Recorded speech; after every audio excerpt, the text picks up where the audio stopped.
वंदे मातरम। भारत माता की जय। मित्रों, उत्तर प्रदेश के उपचुनाव में कुछ जो संकेत मिले, राजनीतिक गलियारों में जो चर्चा है, उसमें प्रमुख चर्चा का विषय है कि शिवपाल यादव ने बड़ी चतुरता से आजम खान को निपटा दिया, क्योंकि शिवपाल को सपा से किनारे करने में राम गोपाल और आजम खान की बड़ी मुख्य भूमिका थी। और अखिलेश यादव के सामने इस बार समस्या ये थी कि मैनपुरी की सीट उनके लिए जीतना उतना ही जरूरी था जितना राजनीति में बने रहना जरूरी है। अगर वह मैनपुरी सीट हार जाते तो उनके राजनीति में ग्रहण लग जाता। इसलिए उन्होंने शिवपाल के हर कहना को माना और शिवपाल के फार्मूले पर चुनाव लड़ा। चुनाव लड़ने के दौरान शिवपाल ने अपने लोगों को बड़े बारीकी से आजम के खिलाफ लगा दिया और स्थिति यह सामने आई, परिणाम यह सामने आया कि आजम खान बड़े बारीकी से निपटा दिए गए।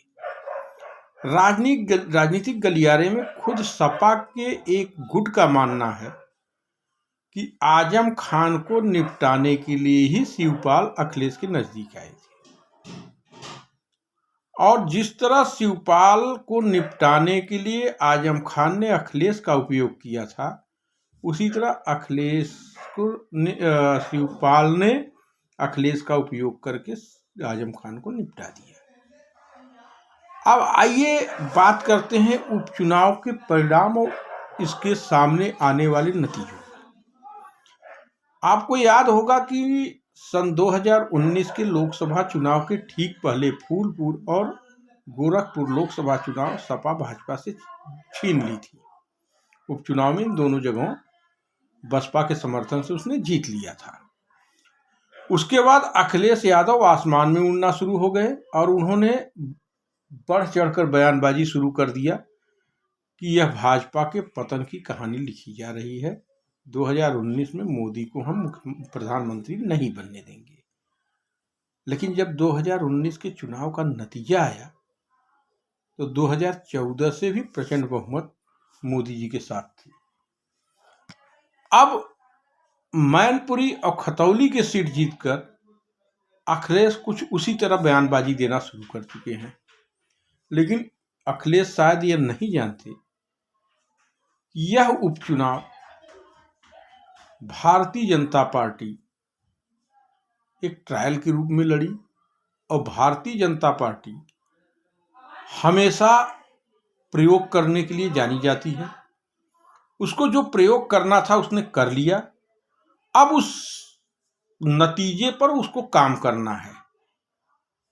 अब भारतीय जनता पार्टी उत्तर प्रदेश में जो गंभीर समस्या है जिसके कारण यह सीट वो हारी है, उस समस्या पे काम करना शुरू कर देगी और 24 के चुनाव के पहले वह इस समस्या को दूर कर लेगी। और आप लिख के रख लीजिएगा, 24 के चुनाव में सिर्फ और सिर्फ मोदी जी और सिर्फ भारतीय जनता पार्टी ही दिखाई देगी।